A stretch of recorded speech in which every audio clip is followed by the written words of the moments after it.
हज़ारों कपल्स जो हैं वो फ़ाइट कर रहे हैं कोर्ट्स में, क्योंकि आपस में बनती नहीं हैं। और अगर आपस में रह भी रहे हैं तो इतना ज़्यादा कल कलेश हैं घर में कि हमें कोर्ट का मुंह देखना पड़ जाता है। तो ऐसे सब कपल्स के साथ हम जब रिलेशनशिप काउंसलिंग करते हैं तो बहुत सारे सिनेरियो में अकेले अकेले काउंसलिंग होती है, फिर कपल काउंसलिंग होती है, फिर इवन बच्चों की काउंसलिंग होती है, क्योंकि पूरी फैमिली इन्वॉल्व होती है। और कहीं ना कहीं पे कभी कभी अगर जॉइंट फैमिली है तो फैमिली की भी होती है अगर वो इंटरेस्टेड हैं तो। और अनकॉन्शियस पेरेंटिंग भी उसका एक बहुत बड़ा पहलू माना जाता है, क्योंकि वो आपस में लड़ रहे होते हैं और कॉन्शियस ही नहीं होते कि हमारे बच्चों पे इस चीज़ का क्या असर पड़ रहा है। तो हमेशा गाइड किया जाता है कि कोशिश कीजिए कि आप साथ में हों और बच्चों के लिए और अपनी अच्छी बेहतरीन ज़िंदगी के लिए एक होकर रहें। जो व्यू पॉइंट्स अलग अलग होते हैं तो हमारी पहली कोशिश होती है कि अगर इनके वैल्यू सिस्टम्स में तालमेल बिठा दिया जाए तो ये लोग एक साथ रह सकते हैं। क्योंकि अंडरस्टैंडिंग, लैक ऑफ अंडरस्टैंडिंग की वजह से जो प्रॉब्लम्स आ रही हैं, जो हैसल्स आ रहे हैं रिलेशनशिप में, अगर वो वैल्यू और बिलीफ सिस्टम्स को हम लेवल पे ले आते हैं तो वो दोनों इकट्ठा रहने लग जाते हैं। टाइम लगता है, 2 से 4 से 6 महीने का भी टाइम लग जाता है, बट वो वर्थ है टाइम देना एक काउंसलर के साथ, rather than fighting cases for years and years, जहाँ 6-6 महीने की तो डेट पड़ती है। आप फाइनेंशियली ड्रेन हो जाते हैं, इमोशनली ड्रेन हो जाते हैं, आपके बच्चे जो हैं वो परेशान हो जाते हैं, आपकी फैमिलीज जो हैं परेशान हो जाती हैं, और कुछ नहीं रखा कोर्ट कचहरियों के चक्कर में। और जहाँ हमें लगता है कि यहाँ पे इनकी नहीं निभ सकती तो वहाँ पे भी हम कॉन्शियस अनकपलिंग करते हैं कि तमाशा करके अलग होने से अच्छा है कि आपस में बैठ के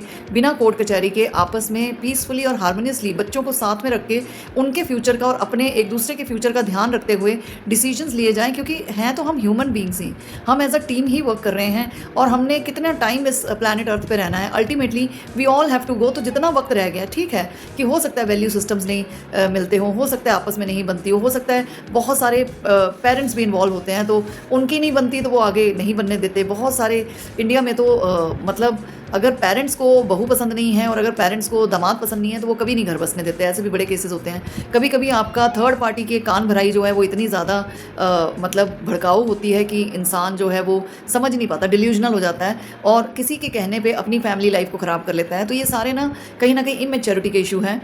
और जब हम इनर चाइल्ड थेरेपी करते हैं अलग अलग कपल्स की तो बहुत सारे केसेस में सॉर्ट आउट हो जाती हैं चीज़ें, जहाँ लोग सॉर्ट आउट करना चाहते हैं, जहाँ करना ही नहीं चाहते, जहाँ बेसिक वैल्यूज़ जो हैं वो बहुत ज़्यादा हिट कर रही होती हैं एक दूसरे को और समझना ही नहीं चाहते, तो वहाँ पे कॉन्शियस अनकपलिंग जो है बहुत अच्छा एक विकल्प है। सो दैट आप आराम से अलग हों, ज़्यादा तमाशा ना हो और इतना ज़्यादा ट्रॉमा जो आपकी फैमिलीज़ ने, आपने एक दूसरे ने और आपके बच्चों ने झेलना है उससे बच जाएँ और को पेरेंट करें, अपनी बाउंड्रीज़ में रहें।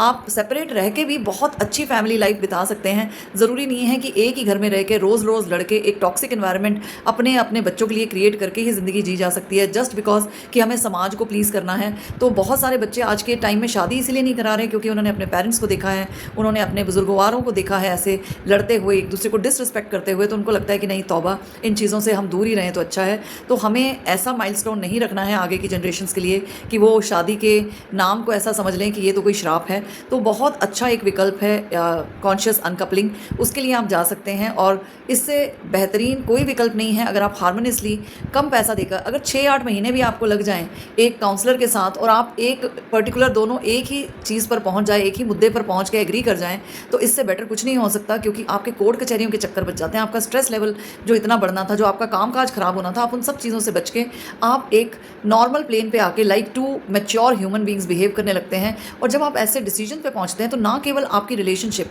आपका करियर, आपका फाइनेंशियल स्टेटस, आपकी बहुत सारी चीज़ें जो हैं वो भी इंप्रूव होने लग जाती हैं क्योंकि आप अंदर से हील होने लग जाते हैं। And the moment you get heal you start growing also.